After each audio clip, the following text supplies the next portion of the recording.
इस दुनिया के राजा का हाथ छोड़ करके हम इस संसार में सुखी रह सकते हैं। मेरा छोटा सा सवाल है, एक बच्चा अपने माँ बाप के साथ मेले घूमने जा रहा है और मेले में अगर माँ बाप का हाथ छूट जाए तो क्या बच्चा उस मेले का आनंद ले पाएगा?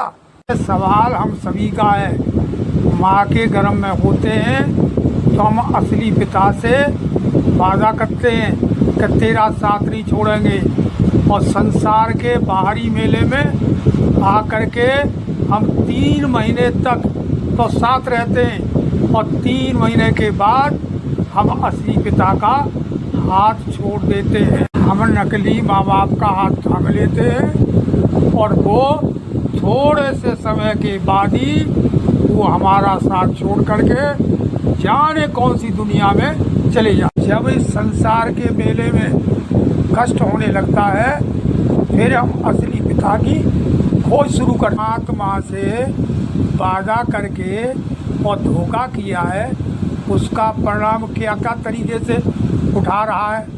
कोई उल्टा लटका हुआ है, कोई गुफाओं में बैठ करके याद कर रहा है, कोई तीर्थों में भाग रहा है, कोई मंदिरों में भाग रहा है, कोई पूजा पाठ कर रहा है, कोई चिलम लगा रहा है, कोई तो इस शरीर को अग्नि में तपा करके ही ख़त्म कर रहा है, कोई ड्रग्स का सेवन करके इसको नष्ट कर रहा है, कोई शराब पी करके इसको नष्ट कर रहा है, कोई इंजेक्शन लगा करके इसको समाप्त कर रहा है, दूसरों को मारने में भी लगा हुआ है। ऐसा मनुष्य क्यों करने में लगा हुआ है? क्योंकि वो अपने आप से दुखी हो चुका है, संसार से भी दुखी हो चुका है।